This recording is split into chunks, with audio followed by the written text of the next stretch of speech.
Untuk waktunya saya berikan ke Dr. Eriko untuk share screen. Nanti izinkan saya sebelum Dr. Eriko memulai untuk presentasi, izinkan saya untuk membacakan CV terlebih dahulu ya, Dok. Boleh, Mbak. Monggo. Ya, baik. Jadi saya akan sedikit memperkenalkan terkait tentang Dr. Eriko. Beliau lulus di Yogyakarta, kota tercinta, dari SMU Negeri 3 pada tahun 2002. Kemudian melanjutkan di Gajah Mada, Fakultas Kedokteran di tahun 2002 sampai 2006. Kemudian lulus sebagai dokter dari Universitas Gajah Mada pada tahun 2008. Kemudian melanjutkan menjadi Radiation Oncology Residency Program di tahun 2013 sampai ke 2017. Kemudian banyak sekali Dr. Eriko juga sangat aktif di organisasi-organisasi dan juga pelatihan-pelatihan gitu ya, Dokter ya. Untuk pekerjaannya juga sudah banyak sekali pengalaman Dr. Eriko. Jadi nanti kalau misalnya Bapak Ibu mau bertanya lanjut ke Dr. Eriko, pasti akan dijawab dengan luar biasa. Begitu. Dr. Eriko mungkin waktunya bisa dimulai untuk presentasinya. Ya, terima kasih Mbak Adis. Assalamualaikum warahmatullahi wabarakatuh. Terima kasih untuk undangannya bicara di forum ini kepada IC3 dari Kalbe juga, teman-teman dari survivor, mungkin caregiver, terus keluarga dari pasien. Selamat sore. Mungkin langsung saya mulai untuk presentasinya saja ya. Ntar saya share screen dulu.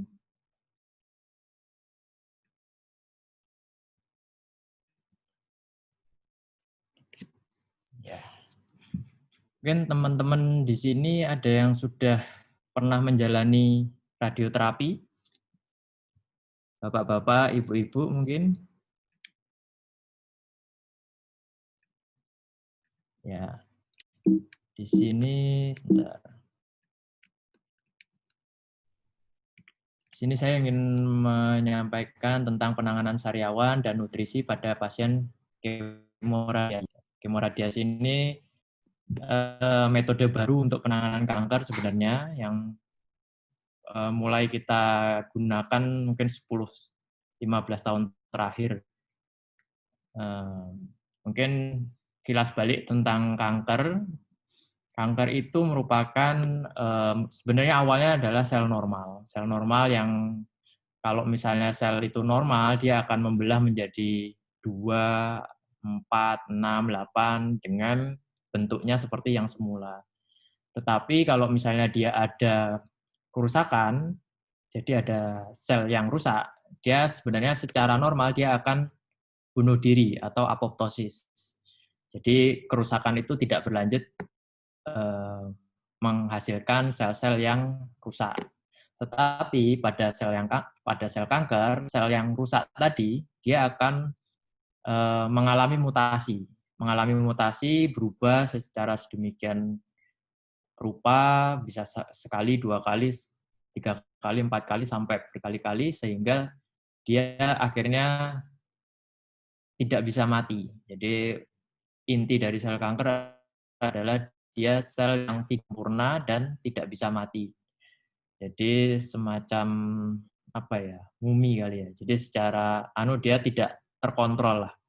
Dan pada suatu ukuran tertentu dia akan bisa merusak jaringan sekitarnya dan merusak jaringan yang jauh. Jadi dia bisa menyebar ke tempat lain. Nah, ini data dari Riskesdas dari tahun 2018. Yang mewujudkan di sini di Indonesia kita angka kejadian kankernya adalah 1,8 per mil. Jadi 1,8 pasien per 1.000 penduduk. Sedangkan di Jogja, ini nggak tahu kenapa ya, angka di Jogja ini selalu lebih tinggi. 2018 ini sekitar 4,9. Sedangkan 2013 awalnya hanya sekitar 4 atau 3,9 kalau saya nggak salah. Tetapi semakin maju Jogja itu menangani kanker, entah kenapa kok angkanya semakin meningkat, bukan semakin turun. Ini yang menyebabkan dulu waktu tahun 2014 sampai 2018 itu antrian radioterapi di Jogja bisa sampai 2 tahun. Lalu tata laksana kanker utama di dunia ini dibagi menjadi 3 macam, yaitu pembedahan, kemoterapi, dan radioterapi. Masing-masing modalitas ini punya fungsinya sendiri-sendiri. Jadi bukan berarti kalau sudah radioterapi terus nggak kemoterapi, atau setelah dibedah dia nggak di kemoterapi, seperti itu. Jadi untuk masing-masing kanker, mereka punya cara treatment sendiri. Kan kanker yang sama dengan stadium yang berbeda itu punya penanganan sendiri. Untuk sekarang ini, jadi pembedahan dia fungsinya adalah mengambil kanker yang yang terlihat besar.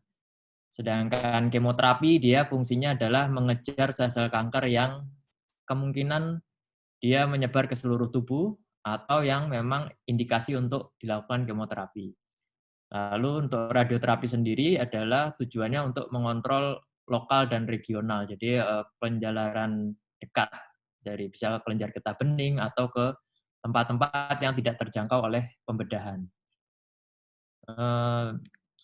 Jadi untuk modalitas penanganan kanker sekarang itu kita sudah terintegrasi menjadi 3 main treatment di dunia ini.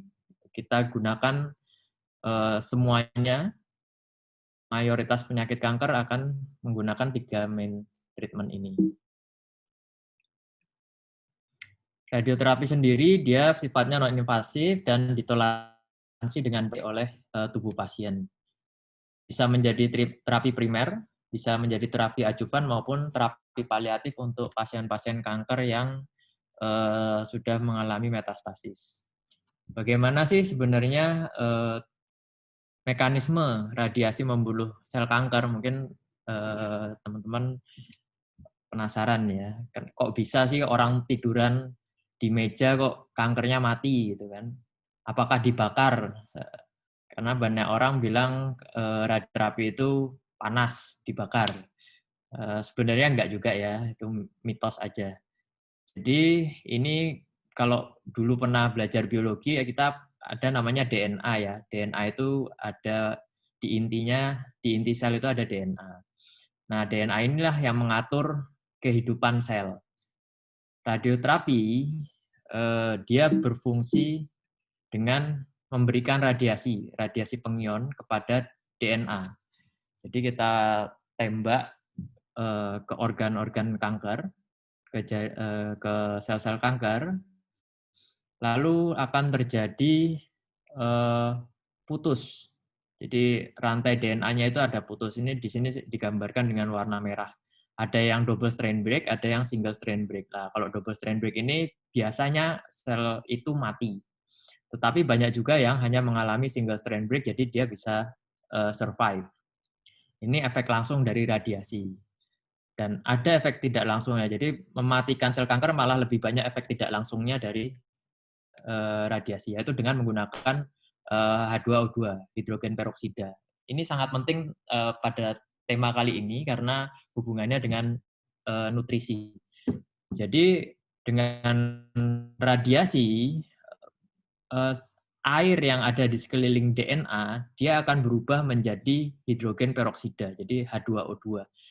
H2O2 ini adalah dia radikal bebas, sehingga dengan terciptanya H2O2 di sekitar DNA, dia akan merusak. Jadi akan membuat merah-merahnya ini lebih banyak lagi di DNA. Jadi kemungkinan untuk dia mati akan lebih besar. Nah, syaratnya apa sih sebenarnya untuk terciptanya H2O2?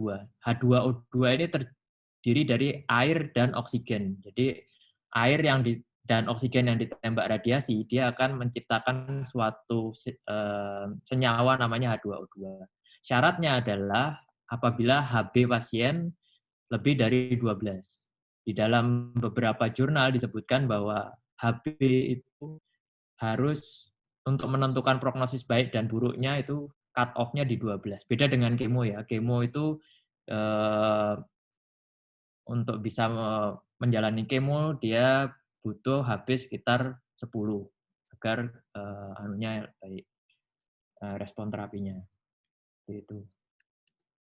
Lalu mungkin sudah tahu tentang kenapa sih radioterapi berulang kali. Jadi radioterapi kenapa kok nggak cuma sekali aja.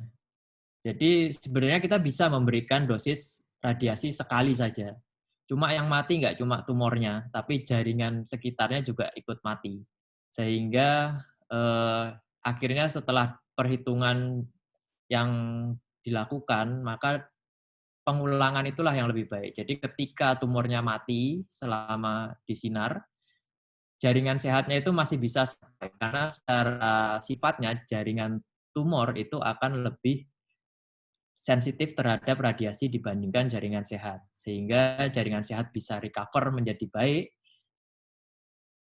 sedangkan jaringan tumor dia tetap tidak bisa recover sebaik dengan oleh jaringan normal.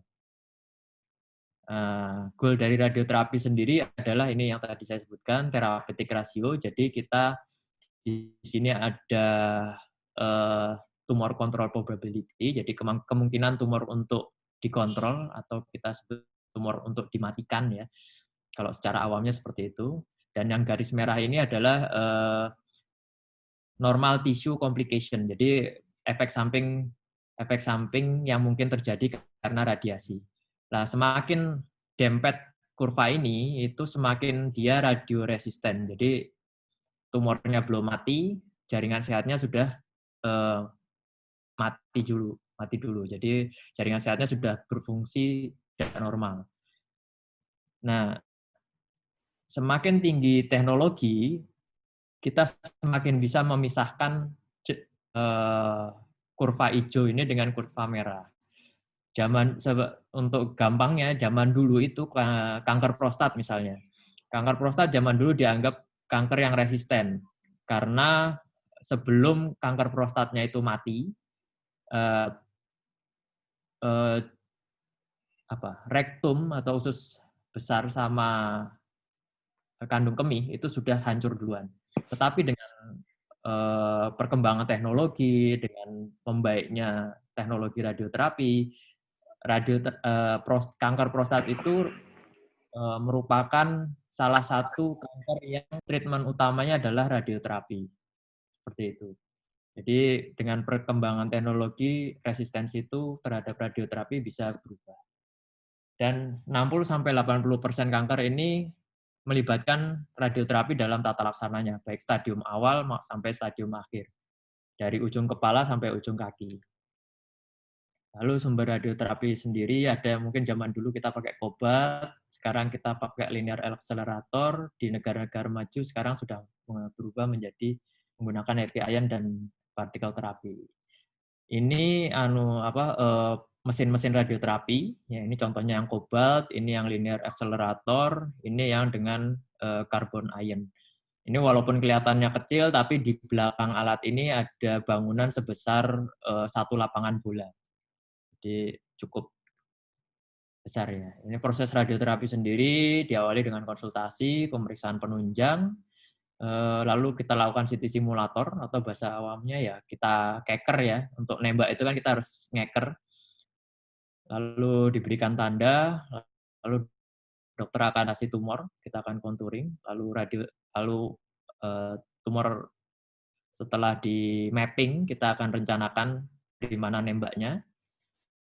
Setelah itu kita simulasikan, lalu kita mulai treatment-nya. Jadi treatment radiasi yang mungkin teman-teman atau para pasien lihat hanya posisi ininya, sedangkan posisi di belakangnya yang lebih penting tidak akan dilihat oleh pasien.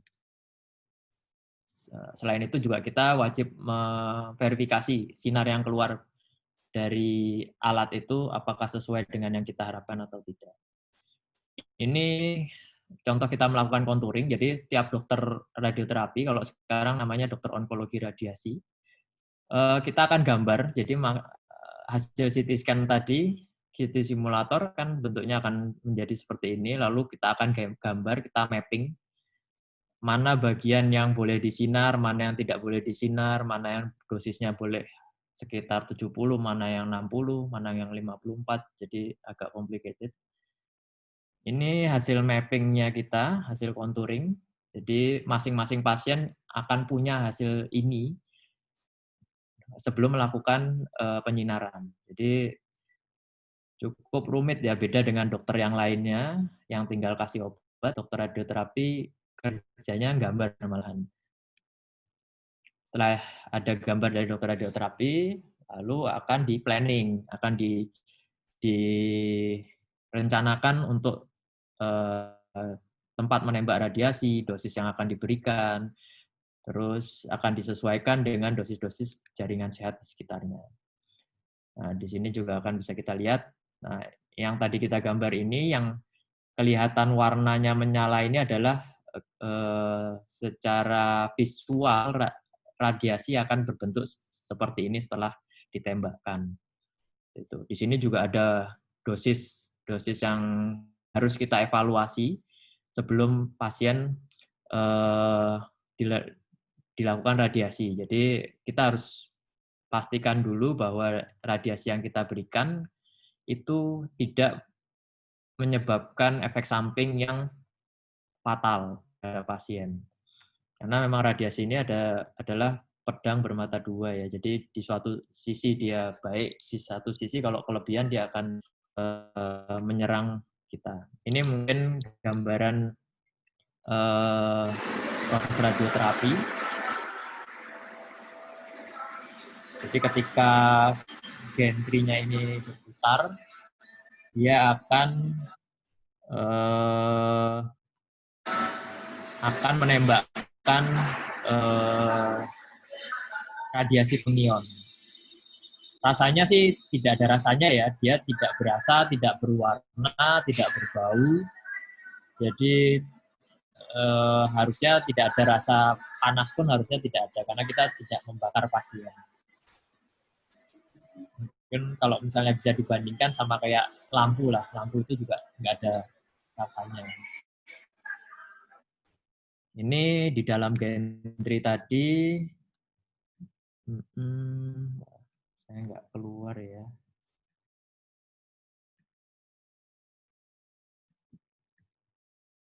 Nah, di dalam gantry dengan kemajuan teknologi sekarang, itu kita bisa membentuk sinar. Kalau zaman dulu ini tidak bisa dibentuk, hanya saja. Mungkin kita bisa lihat yang di garis sinar warna ininya ya di meja ini.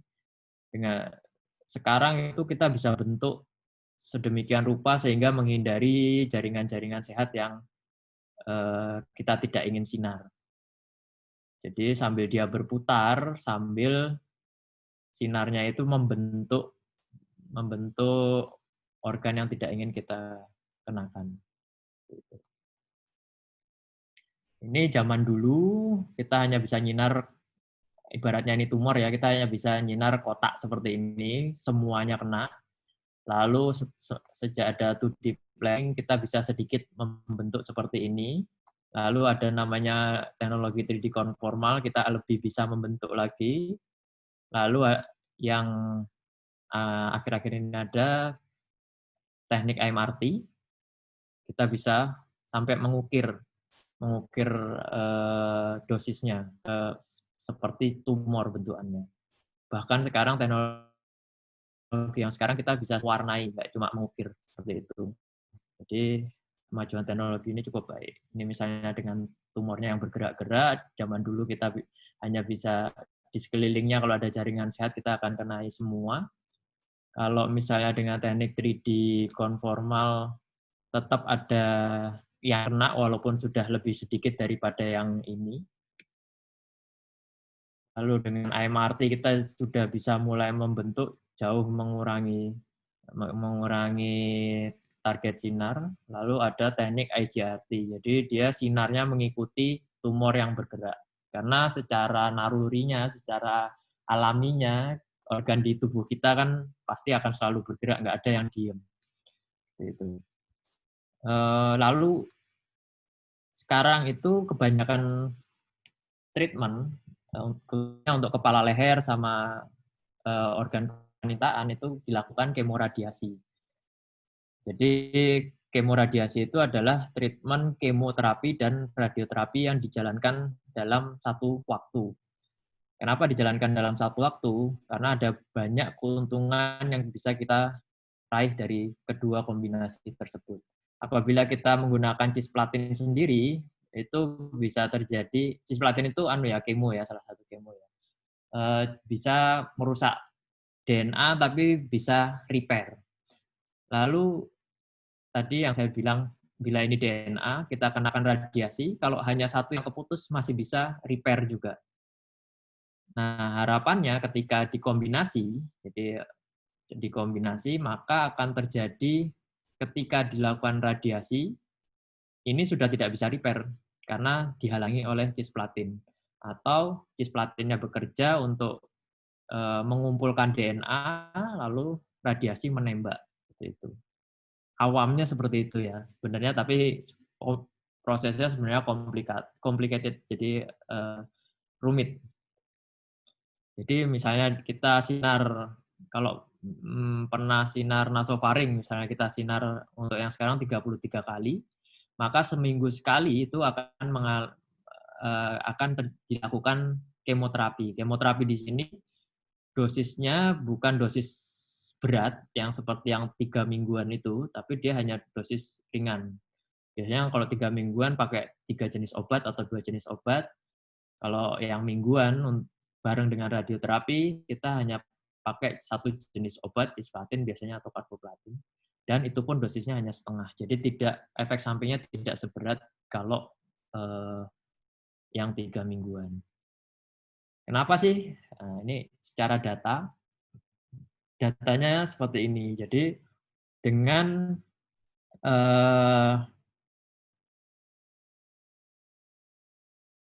bareng radioterapi dengan kemoterapi, kita bisa menambah sekitar 13% ya, 13% plus minus 2,8. Jadi bisa antara 11 sampai 16% untuk local failure-nya. Local failure itu kekambuhan, misalnya dalam 2 tahun, ini adalah tahun ya, dalam 2 tahun dia kalau dilakukan sendiri dia hanya mencapai sekitar 42%, 45%. Tapi jika dikombinasi, lokal failure-nya berkurang, jadi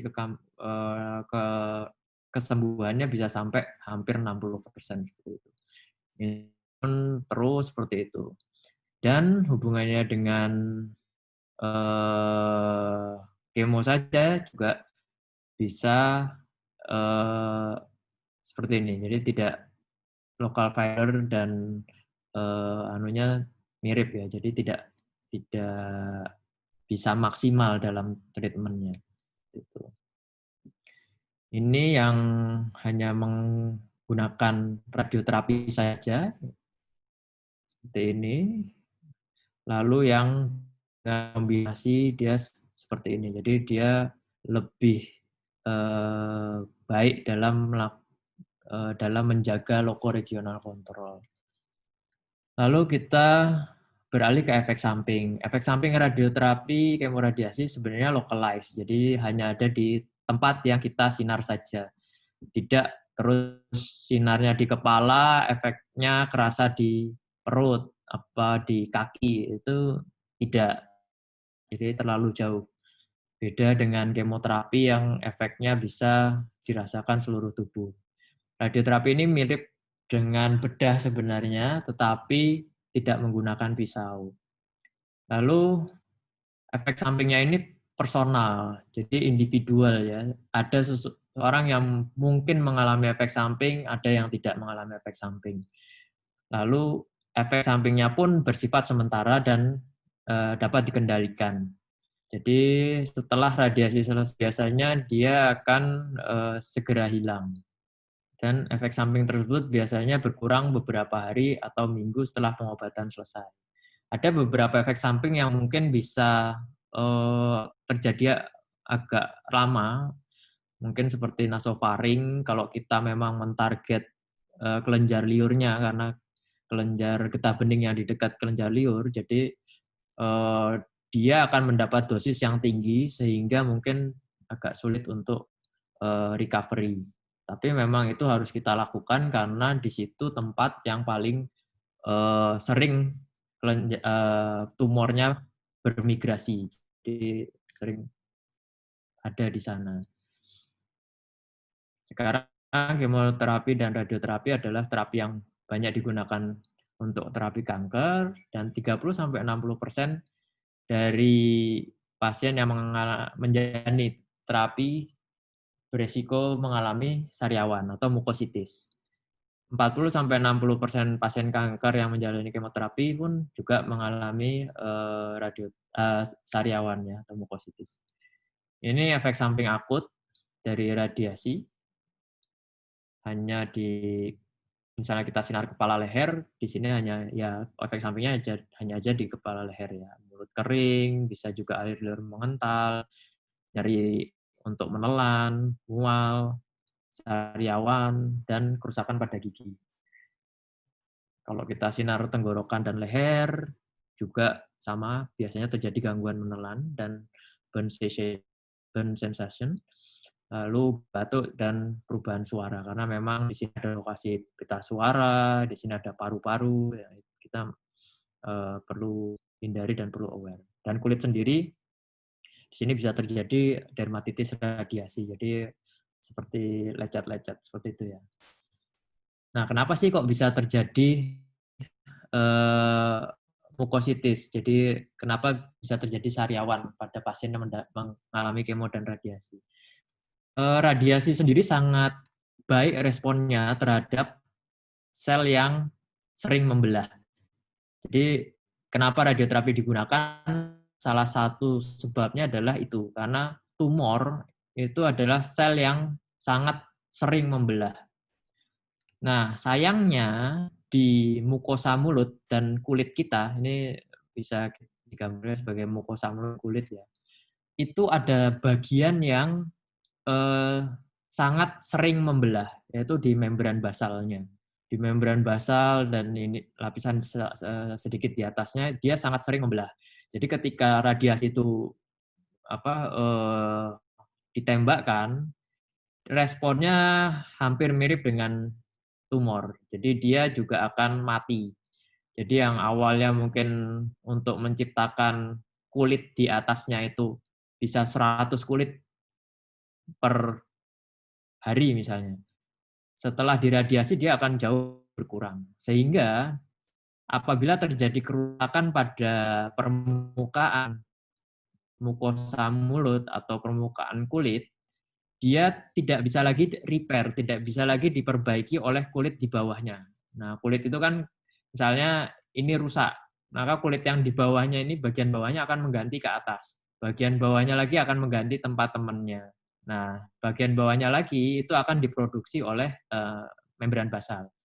Itulah kenapa kalau misalnya radiasi itu sebenarnya bukan tidak boleh mandi ya, tapi tidak boleh tergesek kulitnya. Karena ketika sudah tergesek, dia akan sulit untuk recover. Karena zat-zat sel-sel yang harus merecover bagian atasnya, dia sudah jumlahnya sangat berkurang sekali. Walaupun di awal tadi kita sudah merencanakan radiasi, jadi ini sudah kita hitung nih, dosis skin itu boleh berapa, dosis esofagus boleh berapa, dosis salivary gland boleh berapa, itu sudah kita hitung. Tetapi itu tidak bisa menjamin 100% tidak terjadinya mukositis atau sariawan, karena memang daerah yang kita sinar memang daerah tersebut. Jadi yang bisa kita lakukan adalah mencegah supaya sariawan itu tidak terjadi dengan cepat, tidak terinfeksi, sehingga bisa menambah morbiditas dari pasien. Nah, prinsip penanganan mukositis sendiri adalah kita mengatasi gejala yang timbul, seperti nyeri atau sulit menelan, lalu juga mengatasi penyebab sariawan. Nah, untuk radiasi sendiri kan penyebabnya memang radiasi, jadi dia tidak bisa kita hindari. Nah, hubungannya dengan alloklair sendiri, apabila terjadi kerusakan pada mukosa mulut, jadi karena radiasi terus namanya kita mengunyah, dia pasti tergesek ya, tergesek dengan gigi, tergesek dengan makanan, dia akan merusak epitel mulut. Nah, epitel mulut yang rusak itu mulai terjadi apa, sariawan awal. Nah, sariawan awal itu apabila tidak terinfeksi, dia akan recover sebenarnya kalau membran basalnya baik. Tetapi kalau membran basalnya jelek, sariawan yang terjadi itu akan ditumbuhi oleh bakteri atau jamur juga bisa. Jadi yang menyebabkan dia makin besar, makin parah, terus banyak putih-putihnya itu dari bakteri dan jamur yang hinggap di sana. Nah, fungsi dari alloklair sendiri adalah ketika terjadinya kerusakan di mukosa, alloklair akan menutup secara sifatnya zat tersebut ya dari aloe vera, dia akan mencoba menutup dari kerusakan tersebut sehingga bakteri atau jamur itu diharapkan tidak berkembang. Sehingga dia ada efeknya, jadi efek antiinflamasinya juga ada, lalu untuk bakterinya kita juga mencegah dia menempel kepada luka yang terjadi, dan sebagai analgesik ya, itu. Sebenarnya seperti apa efektif terapi sariawan pada pasien kanker yang mengalami radiasi. Jadi di sini ada penelitian dari Bangkok, di mana pasien-pasien yang mengalami radioterapi ya, kemo itu juga dilakukan 2 intervensi, yaitu dilakukan intervensi dengan berkumur air, yang satu dengan berkumur menggunakan aloe vera. Nah, aloe vera sendiri ternyata setelah diteliti dia dari yang harusnya 87% di kelompok air dia mengalami sariawan yang berat, di kelompok aloe vera dia bisa ditekan menjadi 53%. Sehingga efek sampingnya pun bisa berkurang. Saya nggak bisa bilang hilang karena memang daerah tersebut yang kita sinar. Harapannya dengan kita berkumur, jadi memang terapinya sebenarnya bukan ketika sudah terjadi sariawan. Harusnya terapi aloe vera ini dilakukan ketika sejak awal sebelum radiasi, awal menjalani radiasi sampai dengan radiasi selesai dan mungkin 2-3 minggu setelah radiasi selesai. Seperti itu. Jadi terlambat kalau misalnya kita memberikan alloklair setelah sariawannya parah. Cuma masalahnya sekarang BPJS itu ya namanya BPJS harus ada penyakitnya dulu baru diobati, baru dikasih treatment. Nggak bisa dari sebelumnya kita meresepkan. Mudah-mudahan besok ada perubahan ke depannya. Lalu selanjutnya tadi hubungannya dengan mungkin yang terlambat atau yang menyimak tadi tentang HB12. Jadi HB selama menjalani radiasi sebisa mungkin dijaga di atas 12. Semakin di atas 12 akan semakin baik. Nah, sayangnya pasien yang mengalami pengobatan kanker, pasien yang menderita kanker itu nutrisinya kebanyakan drop. Mungkin nggak tahu ya dari secara psikologis mengalami depresi, mau makan, memikirkan masa depan seperti itu. Itu malah justru menghambat proses penyembuhan. Seharusnya yang bisa hasilnya baik, malah karena HB-nya di bawah 12, malah kadang transfusi-transfusian, itu dia akan tidak maksimal dalam pengobatannya. Jadi efek dari radioterapinya pun tidak akan bisa maksimal. Nah, dari 80-90% pasien yang mengalami kanker, di awal itu sudah memiliki tanda atau simptom malnutrisi. Lalu bisa saja sekitar 20-40% mengalami kematian yang disebabkan oleh malnutrisi. Jadi bukan karena kankernya, tapi karena nggak mau makan, karena nggak mau makan, terus ada komplikasi lainnya seperti itu. Sehingga dengan asupan nutrisi yang adekuat dapat membantu mempercepat proses pemulihan akibat treatment maupun mengurangi efek samping yang terjadi. Jadi balik lagi ke sini ya. Nah, apabila sel yang membuat ini tidak disuplai dengan nutrisi yang baik, dia ya ibaratnya bangunan lah. Kalau bangunan rusak kita mau perbaiki, kita kan butuh batu bata, butuh besi, butuh semen. Kalau itu nggak ada, maka akan semakin lama eh, membran basal ini untuk memproduksi sel-sel yang harusnya memperbaiki jaringan yang rusak tadi. Jadi semakin lama lagi sariawannya akan tertangani. Jadi supaya baik malah harus dilawan. Dilawannya ya dengan makan sebenarnya. Kalau misalnya nggak bisa makan, gimana sih caranya? Ya nanti ada di slide selanjutnya. Pasien kanker sendiri, dia karena proses kankernya dan proses pengobatannya, dia membutuhkan lebih banyak energi, lebih banyak nutrisi dibandingkan pasien yang sehat. Bisa sampai 50%, di beberapa jurnal bisa sampai 100%. Jadi secara bodohnya itu kita makan harusnya satu porsi, untuk pasien kanker itu kita harus makan, apalagi yang menjalani terapi, kita harus makan 2 porsi supaya proses regenerasi sel yang tadi rusak itu bisa pulih dengan baik, gitu. Eh, tapi sayangnya memang pasien-pasien yang mengalami kanker itu akhirnya nafsu makannya hilang. Sehingga ya mau nggak mau tidak ada asupan yang bisa masuk. Sehingga ketika tidak ada asupan yang bisa masuk, eh, sel yang rusak, bukan sel yang rusak ya, kayak lambung gitu, dia akan merusak dirinya sendiri.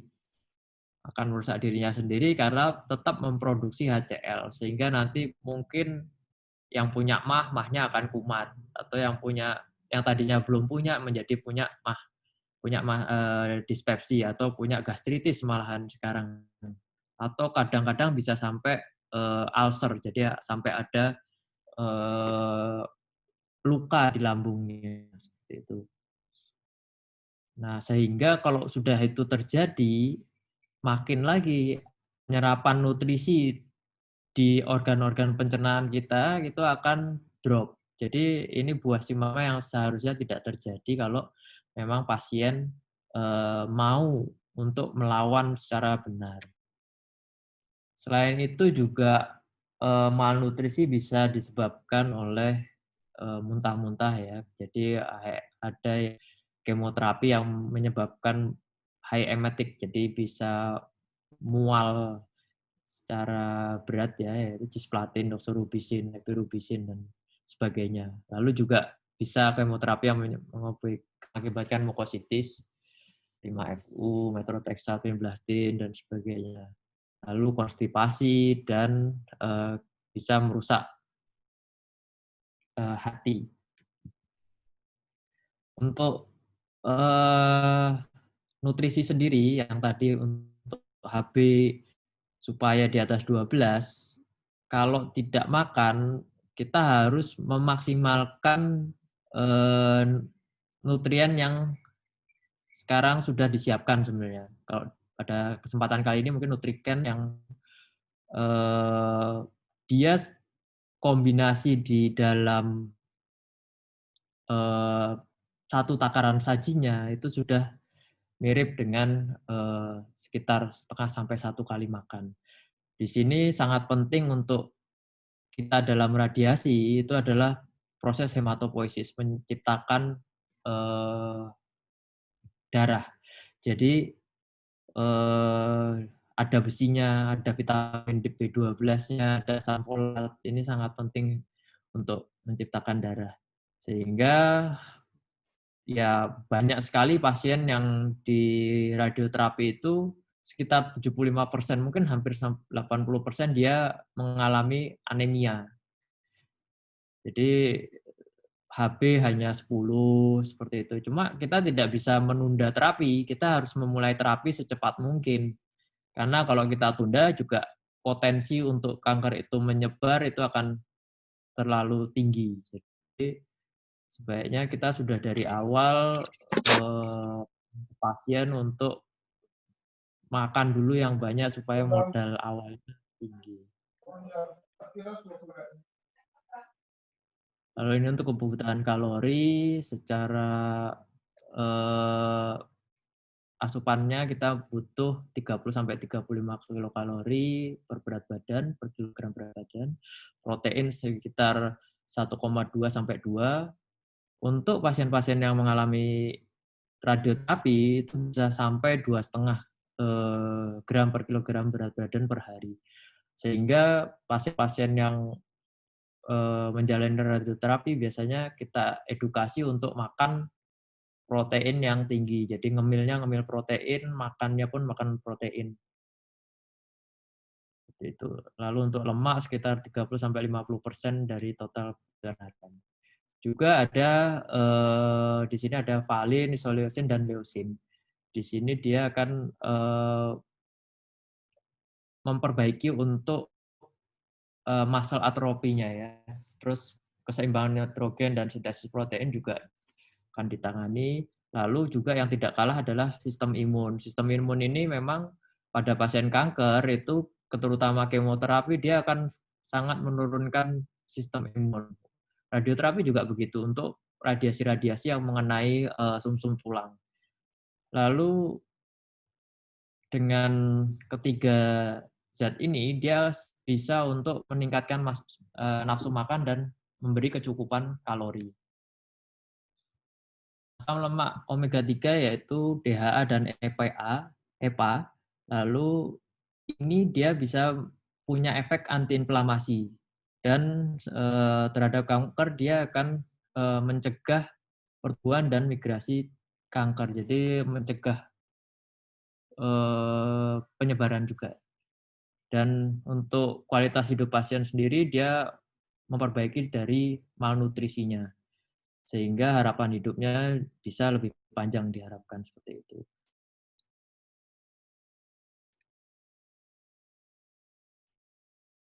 Ini lalu yang tidak kalah penting ini untuk yang dikandung oleh nutrien lah fructooligosaccharid. Ini adalah karbohidrat yang tidak dicerna. Dia prebiotik ya, bukan probiotik. Jadi dia menciptakan tempat di mana probiotik nanti bisa berkembang. Sehingga ketika probiotik itu berkembang, dia di dalam usus yang tadinya rusak, dia akan memperbaiki. Terus juga dia akan mencegah bakteri-bakteri jahat yang mungkin akan menyerang selama proses kemo dan proses radiasi.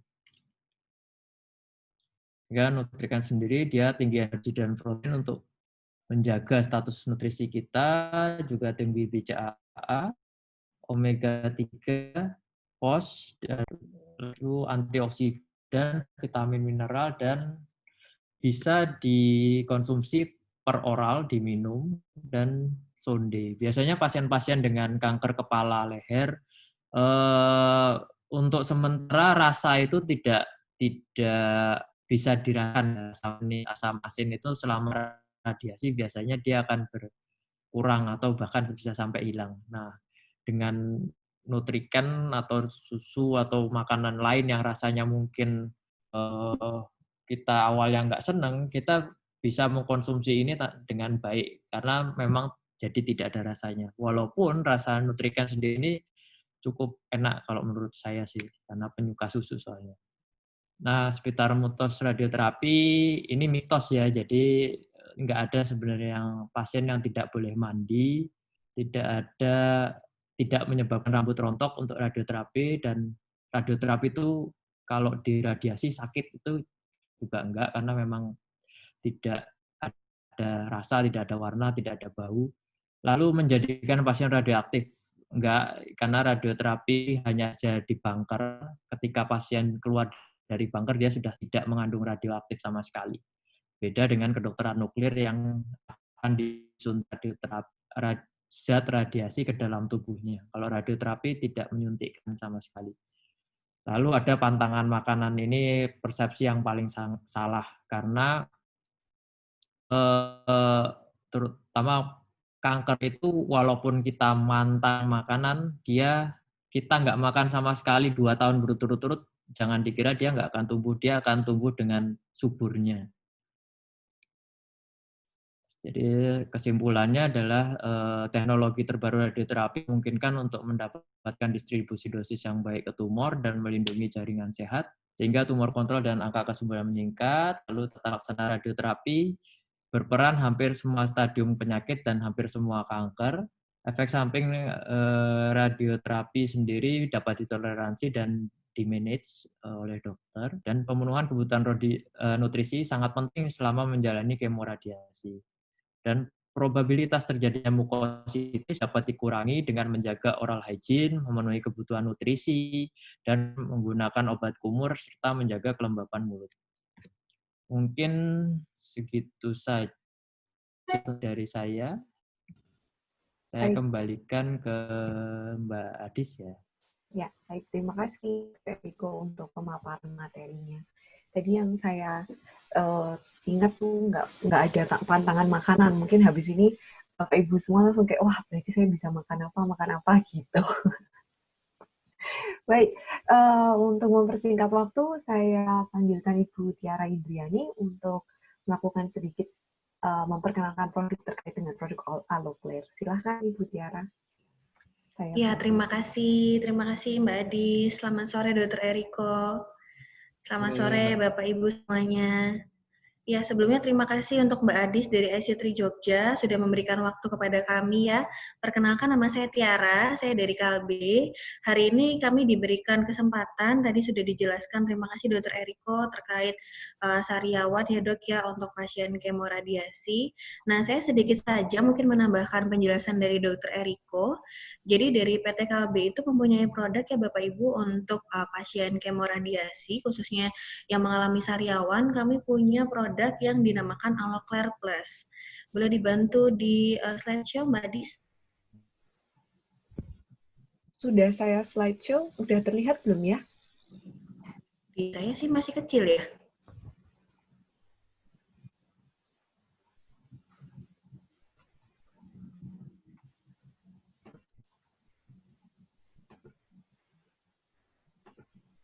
Sekarang sudah terlihat? Oke, sudah. Ya, sedikit saja dari saya. Mungkin next, Mbak Adis. Ini produk dari Aloclair Plus ya, Bapak Ibu, pada webinar sore hari ini. Next. Kok nggak bisa ya? Bentar.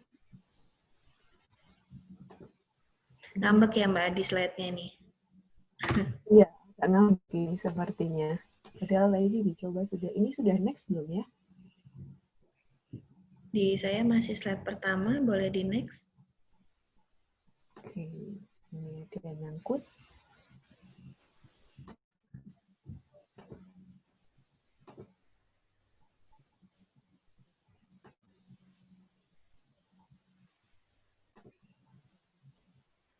Oke. Sudah berganti slide ya, Ibu? Di saya belum. Boleh dibantu dicek dari Mbak Sita atau Mbak Meli, ini di layarnya seperti apa? Padahal kita sudah coba ya Mbak Adis ya. Iya. Kita sudah GR, oke ya. Sebentar. Atau mungkin di stop share saya coba dari saya. Ya.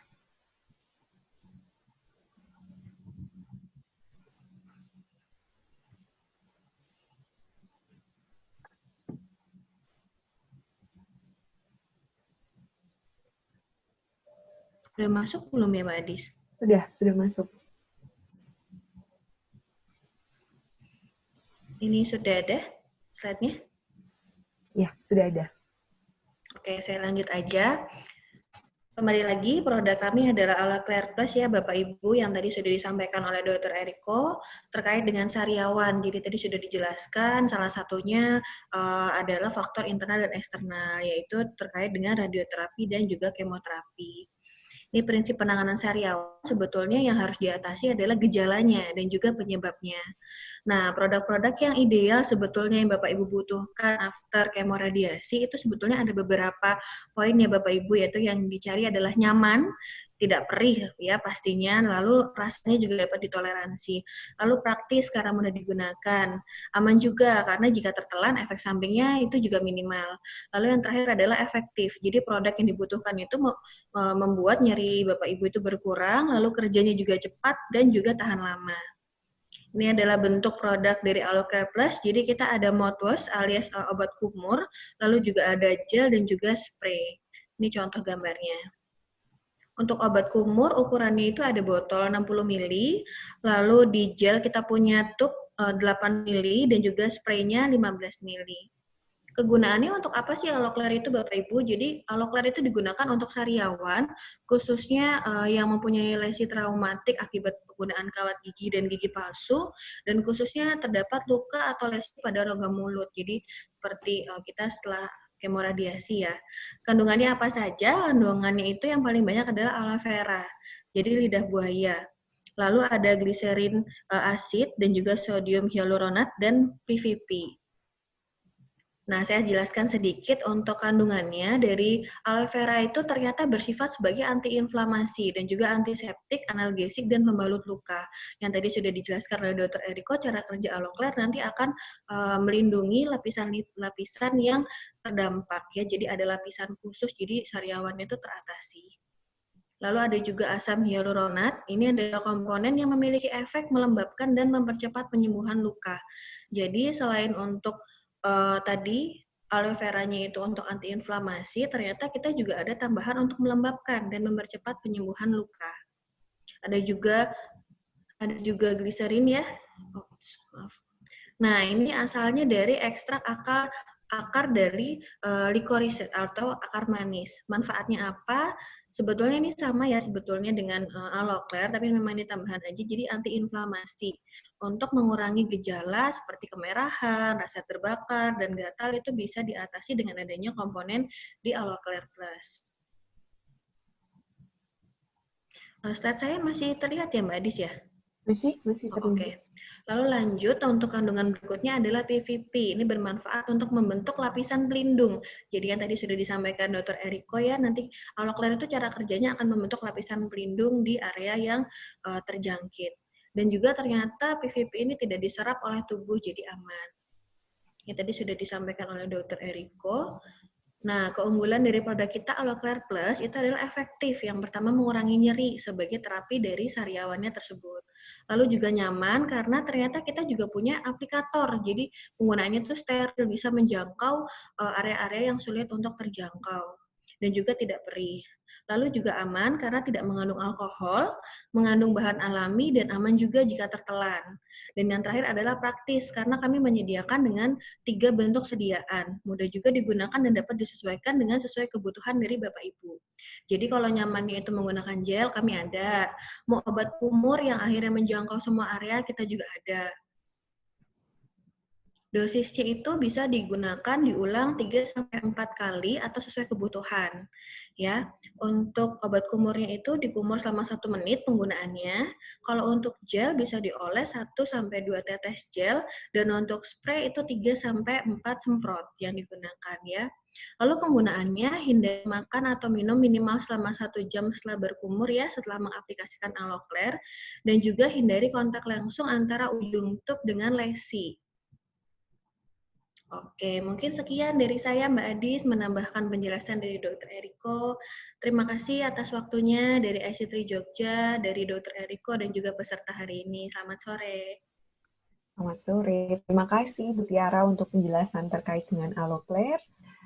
Sebentar lagi kita juga akan mendengarkan sedikit penjelasan dari nutrisi dari LB Pharma, yaitu dari Nutriken. Mbak Sita, boleh saya dibantu untuk memperkenalkan produk Nutrikennya?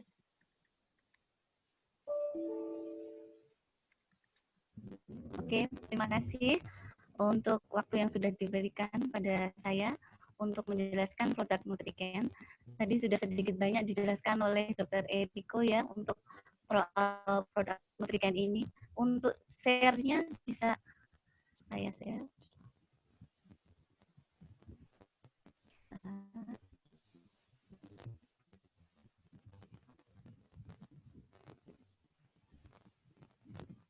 Sudah muncul belum, Mbak?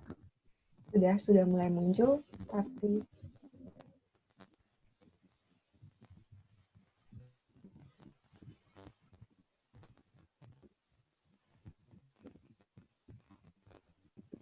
bentar, slide-nya belum muncul, hanya ada notifikasi bahwa Mbak Sita sudah mulai share screen.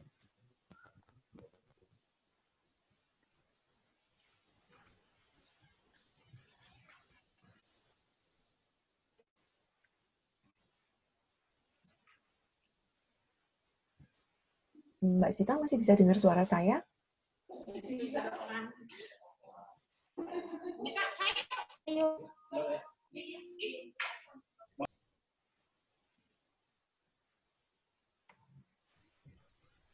Mbak Sita sepertinya ini hilang dari sinyal ya Mbak Adis ya? Iya, sepertinya Oke. hilang dari sinyal. Atau dilanjut ke pertanyaan dulu Ya, mungkin Mbak Adis. kita pertanyaan dulu saja gitu, ya Bapak Ibu semuanya. Dari nanti ketika Mbak Sita sudah terhubung kembali bersama kita di sini, nanti akan ada penjelasan sedikit lagi terkait dengan Nutriken. Begitu, Dokter Eriko, boleh saya mulai membacakan pertanyaan-pertanyaan, Dokter? Baik. Ya, saya sudah banyak sekali pertanyaan. Baik. Putus ya Mbak Adis. Oh, Dok, ini Mbak Sita sudah masuk kembali. Iya, Mbak Sita sudah balik lagi ya Mbak Sita? Bisa dengar suara saya? Iya, sudah. Bisa Mbak, ya? tapi bisa share. Boleh. Oke, saya bantu share screen coba ya Mbak Sita ya. Ya, Mbak Adis aja. Bisa ya? Ya.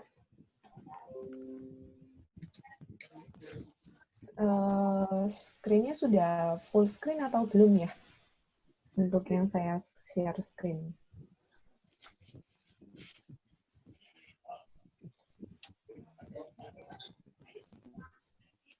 Sudah Mbak Adis. Sudah ya Mbak Sita? Silahkan Mbak Sita.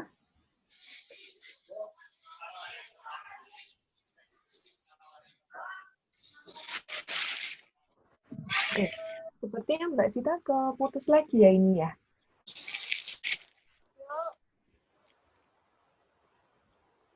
Ya, kita harus bersabar. Semoga corona cepat berlalu sehingga kita bisa bertemu secara langsung untuk melakukan edukasi-edukasi seperti ini. Karena edukasi online ini sangat bergantung terhadap sinyal. Ya. Iya Mbak. Mbak Sudah Sita? bisa Mbak? Oh ya. Ya. Sudah keluar ya Mbak Sita? Sudah keluar. Slide-nya. Baik. Silakan Mbak Sita.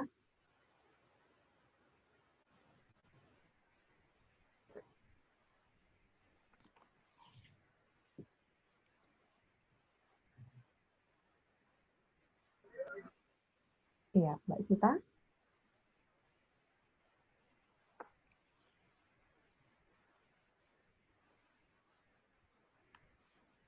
Oke, sepertinya Mbak Sita kembali terputus lagi. Mbak Sita bisa? Iya. Bisa.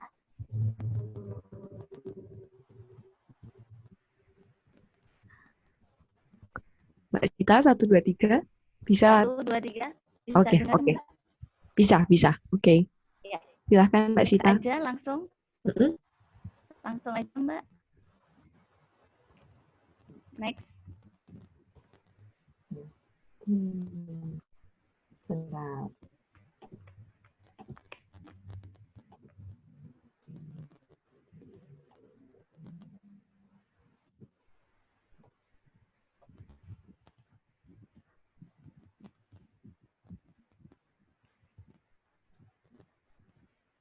Sudah, next slide. Sudah bisa terlihat atau belum ya? Sudah, Mbak. Sudah ya. Cuma Mbak Sitanya ini sepertinya kembali terputus. Baik, mungkin nanti kita akan perkenalan terkait Nutriken nanti di belakang gitu ya Mbak Sita ya. Kita akan coba mungkin untuk cek koneksinya. Sekarang kita akan ke pertanyaan lebih dulu gitu. Nih dokter, mohon maaf untuk koneksinya. Dokter Eriko bisa dengar suara saya, dokter? Bisa, Mbak Dis. Bisa, baik. Dok, mungkin kita jawabin pertanyaan dulu ya, dok ya. Oke. Ya. Ini ada pertanyaan dari Ibu Nadia Oktria Bigel. Dok mau tanya, apakah orang yang menjalani radiasi dan kemoterapi itu pasti sariawan? Sebenarnya faktor apa ya yang menyebabkan orang sariawan pada kemoradiasi? Ya, mungkin Mbak Nadia ini tadi datangnya telat kali, Dok. Ya, Mbak Adis. Jadi ada banyak pertanyaan juga yang mirip seperti itu tadi saya baca. Ya. Jadi untuk radioterapi sendiri, efek samping yang terjadi hanya pada daerah yang diradiasi. Jadi nggak mungkin kita kalau kanker serviks kita sinar perutnya itu akan terjadi sariawan, itu sangat tidak mungkin dari radiasinya. Jadi apabila itu ada lesi di mulut dan sekitarnya, maka dengan radiasi itu pasti sekitar 80% lah akan mengalami sariawan. Itu pun tergantung dari arah sinar yang akan kita tembakkan. Kalau memang arah sinarnya banyak yang melewati depan mulut, maka dia ada kemungkinan untuk bisa terjadi. Mungkin saya share sedikit ya, Mbak. Boleh, dokter, monggo. Ini mungkin supaya punya gambaran lagi ya.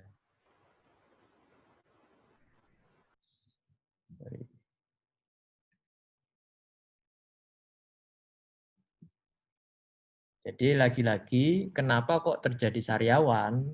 Karena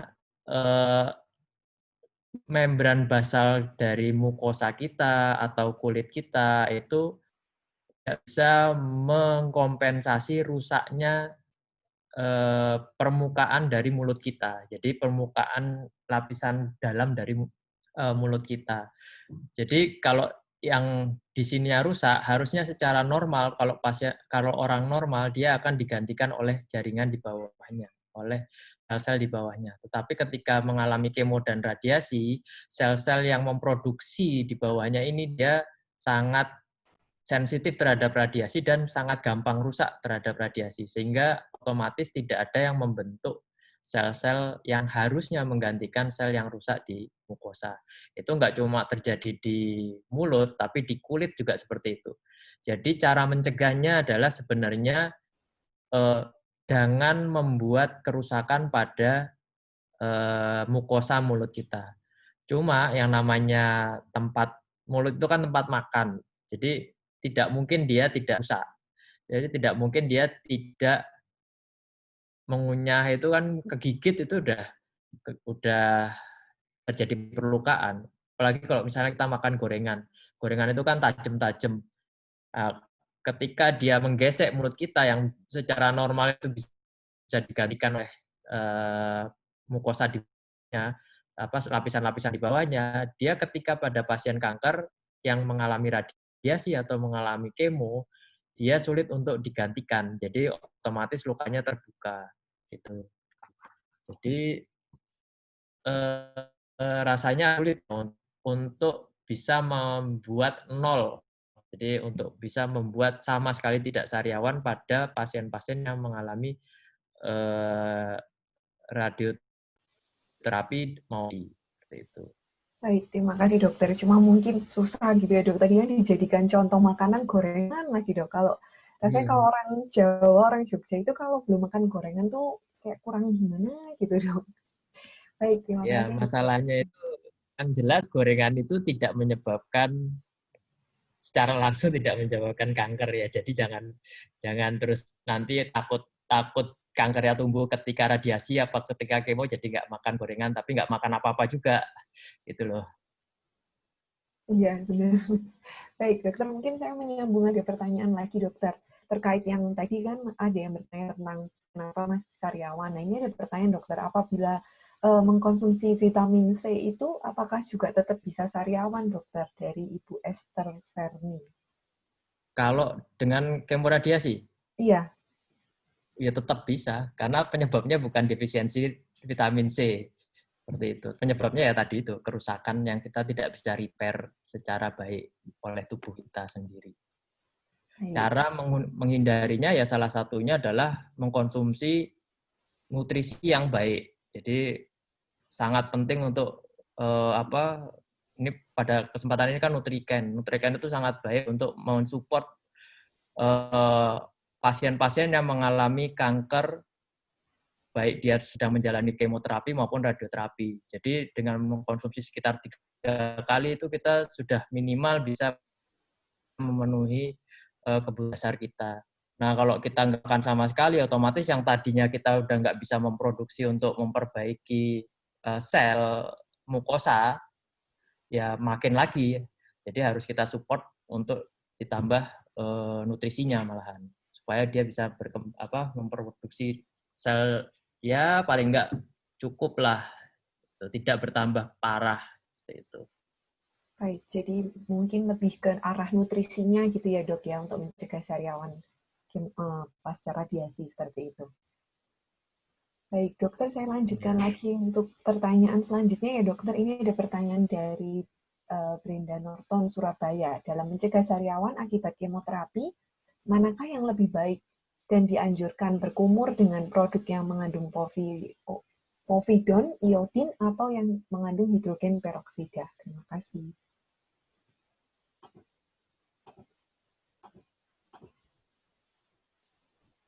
Ya, itu nanti harusnya ada di slide-nya Mbak Sita itu. Sebenarnya mereka punya fungsi masing-masing ya. Jadi tidak bisa kita bandingkan mana yang lebih baik, mana yang tidak.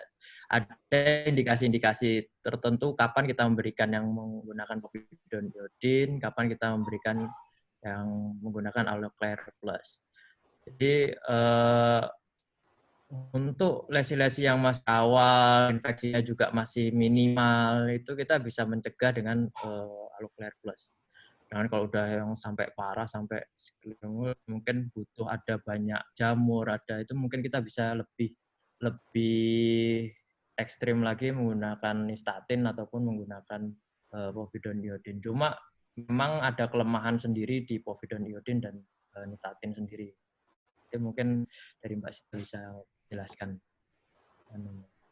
Baik, mungkin Mbak Sita atau Bu Tiara bisa menambahkan penjelasannya. Mungkin Mbak Sita sudah bergabung bersama kita belum ya? Sudah ya Mbak Sita? Ya. Mungkin bisa. Mungkin saya tambahkan ya Mbak Adis ya. Ya, baik. Sebetulnya bukan menambahkan, ini sedikit mengklarifikasi, memang betul yang disampaikan oleh Dr. Eriko, jadi memang kebutuhan pasien after kemoradiasi itu disesuaikan dengan kondisi pasien nih Mbak Adis. Memang ada beberapa produk yang ada di pasaran itu untuk mengatasi after pasien kemoradiasi, namun memang tergantung komposisinya masing-masing. Tapi di sini kami mohon maaf tidak bisa menyebutkan brand, tapi sesuai dengan yang Dr. Eriko sampaikan, tergantung kondisi, nanti disesuaikan dengan komposisi gitu. Baik, mungkin saya sekalian dijelaskan Bu Tiara kalau Aloclair ini bisa dikonsumsi sejak umur berapa ya? Karena tadi kebetulan ada pertanyaan sekalian. Untuk umur pasien ya Mbak Adis ya? Ya, umur pasiennya. Kalau untuk saat ini sih belum ada kontraindikasi terhadap umur, tapi memang dikhususkan kalau memang ada kebutuhan terkait ada lesi di area rongga mulut. Dan sesuai penggunaan tergantung sediaan ya Mbak. Kan tadi saya sudah sampaikan kita punya 3 sediaan, ada gel, ada juga obat kumur, ada juga spray, tergantung kondisi pasien yang dibutuhkan yang mana. Misalkan ternyata sulit dijangkau, butuhnya obat kumur, jadi sekali kumur semua bisa terjangkau, itu menggunakan dosis dari yang obat kumur. Baik, jadi emang tergantung pada kebutuhan masing-masing, lebih nyamannya menggunakan yang mana gitu ya Bu ya? Iya betul Mbak Adis. Baik, terima kasih Bu Tiara untuk informasinya. Dokter Eriko, mungkin saya boleh bertanya lagi ya dokter, ini ada yang menanyakan dari Makassar, dari Ibu Nova Peter. selain pengobatan sariawan dengan semprot, kumur, apakah ada yang khusus oral, Dok? Soalnya kebanyakan pasien-pasien saya pada lupa kalau semprot, kumur, dan sebagainya. Mereka lebih suka biasanya yang oral. Seperti itu. Mungkin ada yang bisa diinformasikan, Dok? Dengan tablet gitu maksudnya ya? Iya, sepertinya seperti itu, Dok. Untuk sebenarnya nggak ada ya, karena dia lesinya memang lesi di mukosa. Jadi untuk yang tablet saya rasa nggak pernah ada ya. Apa vitamin C gitu itu hanya ya ibaratnya bangunan itu dia hanya apanya ya, mungkin besinya aja enggak, mungkin ya pasirnya lah mungkin kalau vitamin C seperti itu. Jadi lebih ke arah nutrisi sih, karena tubuh kita sendiri itu bisa memperbaiki yang rusak itu sendiri. Tapi ketika radiasi, mau nggak mau, ketika dia mau memperbaiki, kena sinar, dia pasti akan berkurang lagi. Jadi intinya mencegah adalah intinya supaya tidak sariawan adalah untuk mencegah terjadinya perlukaan, itu aja. Sama seperti di kulit, supaya dia tidak lecet, dia bukan terus nggak mandi gitu, tapi mencegah dia tidak tergesek dari apapun, dari kulitnya sendiri, dari baju, dari tasnya itu. Jadi bukan karena radiasinya itu membakar sehingga melepuh. Itu konsep yang salah yang banyak pasien atau banyak orang yang mungkin berpikiran seperti itu. Oke, baik. Baik, dokter. Ini mungkin pertanyaannya itu ada beberapa, banyak kan yang sama, jadi menanyakan terkait vitamin C ataupun sariawan gitu. Cuma mungkin kita akan sedikit mendengarkan penjelasan sedikit terkait Nutriken gitu ya, Mbak Sita sudah bisa sama saya ya, Mbak Sita? Karena kebetulan waktu ini juga sudah menunjukkan hampir 5:30. Dan pertanyaan-pertanyaan juga kurang lebih sama. Itu Mbak Sita?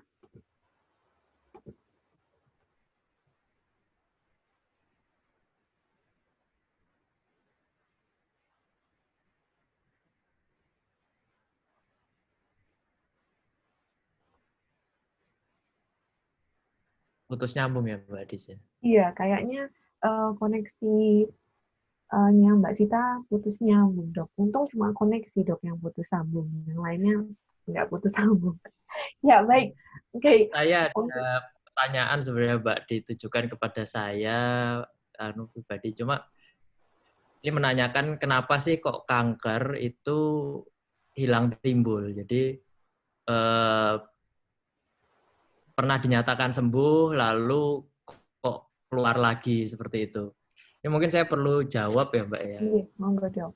Karena yang jadi di dunia ini setahu saya ya secara medis itu kita tidak pernah menyebutkan sembuh gitu. Karena ketinggalan satu sel yang masih aktif, masih tidur dan dia masih hidup, suatu saat dia pasti akan kembali gitu. Makanya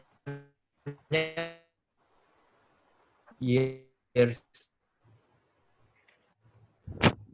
Maaf, dokter. Hidupnya akan kita kontrol. Ketika nanti ada sekarang tadi terputus makanya kemudian hilang gitu, Dok. Ya. Hanya di dunia ini kita tidak pernah menyebutkan kesembuhan. Jadi yang kita sebutkan adalah survival 5 tahun, survival 10 tahun, survival 15 tahun. Karena kita tidak tahu sel mana yang ketinggalan gitu. Karena di dunia ini belum ada diagnosis yang bisa mengetahui sampai tingkat sel. Ketinggalan satu aja suatu saat dia akan bisa tumbuh lagi. Seperti itu. Jadi kalau beda sama mungkin alternatif apa yang dia bisa bilang sembuh. Iya. Lah, orang kalau minum obat batuk sekarang itu kan sembuh. Cuma suatu saat apa seumur hidup dia nggak akan batuk lagi? Ya enggak, cuma ini bedanya batuk yang kanker ini itu batuk dengan biaya yang mahal dan effort yang cukup besar. Itu aja sih. Seperti itu. Ya, mungkin saya sekalian nih dok meminta kira-kira motivasi dari dokter Eriko gitu dok, supaya kan banyak juga yang mengeluh, mungkin tadi langsung mengecap ke dokter Eriko sendiri, mungkin bisa motivasi kepada para yang lagi berjuang nih dok ceritanya gitu. Ya, buat yang sedang berjuang, sekarang sedang mengalami treatment, sarannya sih taati dokternya aja. Karena apa ya, kita belajar itu sudah ada standarnya dan setiap treatment kanker itu sudah ada standarnya. Jadi sebisa mungkin ditaati. Lalu selama mengalami treatment itu diusahakan kondisi HB, kondisi psikologis ya paling enggak. Psikologis itu baik. Jadi kondisi orang di sekelilingnya itu support dari orang sekelilingnya diusahakan sangat maksimal ya. Karena memang yang capek itu enggak cuma yang kena kanker, tapi orang sekitarnya itu juga pasti mengalami capek. Ya, seperti itu. Jadi jangan menyerah karena dengan teknologi yang sekarang kita ada, dengan teknologi radioterapi yang berkembang sangat pesat, dengan teknologi kemoterapi dan imunoterapi yang sangat baik, dengan teknologi bedah yang sekarang sangat jauh berubah dibandingkan 10 tahun, bahkan dibandingkan 5 tahun ke belakang itu sudah sangat berubah. Jadi kita punya harapan besar. Jadi jangan lagi terstigma bahwa orang yang kena kanker itu adalah orang yang akan mati. Gitu. Kalau saya sih selalu bilang ke pasien saya, kalau saya suruh memilih antara kanker sama jantung, kalau saya lebih memilih sakit kanker daripada sakit jantung. Karena jantung itu kita tidak pernah tahu kapan kita akan meninggal, tidak pernah bersiap untuk meninggal, tidak pernah bertobat juga. Kadang ketika sakit tahu-tahu diambil, belum sempat punya tabungan, sedangkan pada pasien kanker itu dia sudah dikasih warning. Walaupun warning itu juga belum tentu akan meninggal juga gitu loh. Tapi kita paling enggak sudah punya persiapan lah. Pada kanker pasien-pasien yang sekarang survival-nya sangat panjang sekali sih. Bisa lebih dari 5 tahun, ada yang bahkan 20 tahun, banyak pasien kanker payudara yang bisa sampai 40 tahun. Itu baik. Jadi mungkin nggak usah dipikirin segitunya lah. Yang penting jalani aja pengobatannya. Gitu. Baik, jadi kalau boleh saya simpulkan, bukan berarti kalau dapat hadiah penyakit kanker ini bukan berarti akhir dari semuanya gitu ya dok ya. Tetap harus semangat, tetap harus bahagia, pokoknya bisa lihat sisi positif dari yang lainnya. Seperti itu nih dok. Ya, tepat. Ya, baik. Ini mungkin terakhir ada Mbak Sita masih bisa mungkin nggak usah share screen, mungkin kami diberikan informasi saja sedikit terkait nutrien. Mungkin nanti kalau share screen mungkin akan mengganggu konstelasi. Nanti galau-galau lagi. Sekalian. Ya, baik. Saya hanya akan sekilas aja menjelaskan mengenai produk Nutriken. Nutriken ini per sajinya itu mengandung 20 gram protein dan 350 kilokalori untuk per saji. Dan Nutriken itu juga keunggulannya adalah mengandung BCAA, yaitu brain chain asam amino, yang bisa meningkatkan nafsu makan untuk pasien-pasien kanker yang biasanya nafsu makannya nggak ada atau hilang. Kemudian juga kelebihan Nutriken adalah mengandung omega 3 yang dapat menghambat pertumbuhan kanker, serta mengandung 12 vitamin dan 8 mineral. Jadi Nutriken yang kita punya ini adalah makanan cair yang mengandung kandungan tinggi protein dan tinggi energi. Profil Nutriken sendiri adalah satu box Nutriken itu berisi 245 gram. Kita tersedia dalam 2 varian rasa, yaitu jeruk dan stroberi. Untuk fitur dan benefitnya tadi juga sudah dijelaskan sedikit banyak oleh Dr. Eriko. bahwa kita mengandung tinggi energi dan protein, mengandung BCAA, mengandung omega 3, dan mengandung FOS, yaitu fruktooligosakarida, dan juga mengandung vitamin serta mineral. Dan kelebihannya juga, Nutriken bisa diberikan baik oral maupun sonde. Jadi kalau pasien memang tidak bisa minum, bisa diberikan melalui sonde. Juga untuk informasi kepada Bapak Ibu peserta webinar kali ini, untuk era pandemi COVID-19 saat ini, pasien kanker itu biasanya sangat rentan terhadap virus COVID-19. Nah, kandungan dalam Nutriken itu mengandung BCAA dan protein whey, yang mana kedua komponen tersebut memiliki peranan untuk meningkatkan status imun. Karena BCAA yang terkandung dalam Nutriken ini berfungsi untuk meningkatkan jumlah sel limfosit, di mana sel limfosit sendiri itu adalah sel darah putih yang berfungsi untuk meningkatkan sistem imun kita. Sedangkan whey protein itu juga dapat meningkatkan kadar imunoglobin G yang merupakan salah satu komponen juga dalam sistem imun tubuh kita. Di mana di dalam Nutriken, BCAA itu mengandung 5 gram per saji dan whey protein 20 gram per saji. Nah, untuk penyajiannya dan penyimpanan Nutriken sendiri, mungkin Nutriken itu kan dalam satu dus isinya 245 gram, disajikan untuk 3 kali saji.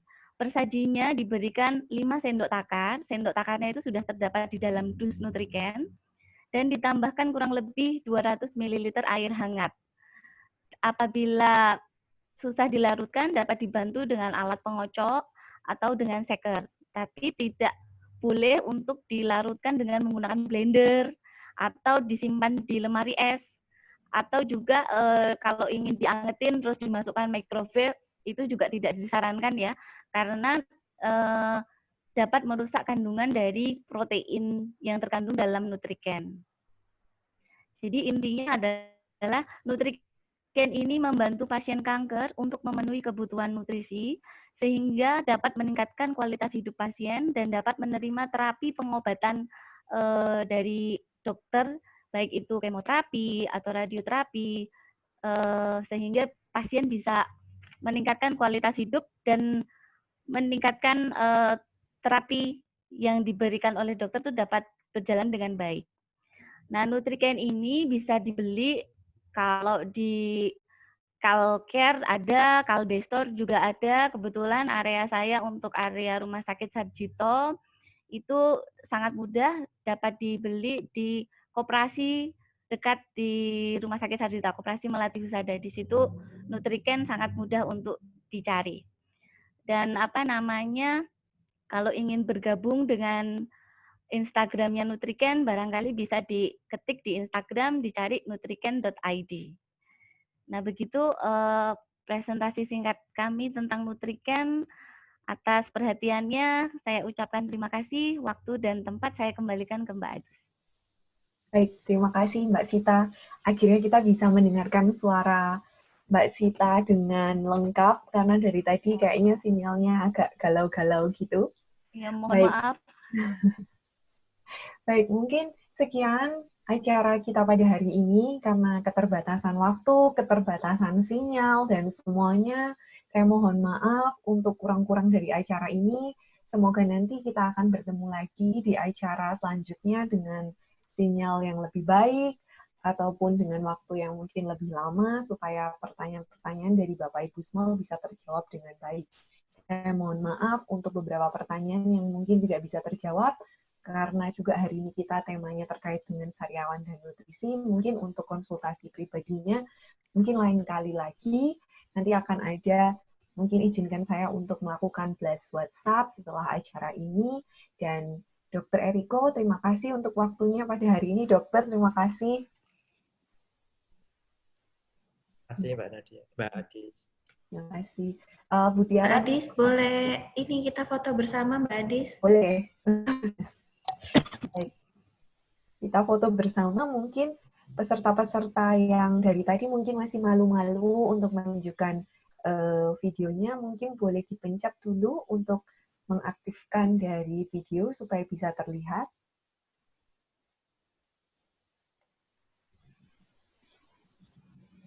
Posenya gimana Mbak Adis? C mungkin? Kita pose C. Ya, yang mungkin yang belum membuka kamera, boleh saya dibantu untuk dibuka kameranya. Atau mungkin ada yang belum mandi gitu masih malu-malu untuk memperlihatkan. Oke, boleh? Oke, saya screenshot dulu. 1, 2. Oh, ini sudah mulai banyak yang membuka kameranya. 1, 2, 3. Oke, halaman yang kedua. Masih dengan C. 1, 2, 3. Oke, sudah. Terima kasih untuk kesempatannya. Izinkan saya mengumumkan untuk hari ini penanya terbaiknya itu ada dari Ibu Esther Ferni, Ibu Nadia, Ibu Elvina Kodongan, kemudian Brenda Norton, kemudian Nova Peter. Nanti untuk lebih jelasnya akan diumumkan di Instagram dari ic3.id. Jadi kalau misalnya masih penasaran siapa saja penanya-penanya terbaik pada hari ini, silahkan langsung kunjungi Instagramnya. Begitu mungkin saya akhiri acara pada hari ini. Terima kasih untuk kesempatannya, terima kasih untuk kuotanya. Mudah-mudahan kita bisa bertemu di kesempatan yang lebih baik lagi dan bisa bertatap muka. Terima kasih, selamat malam.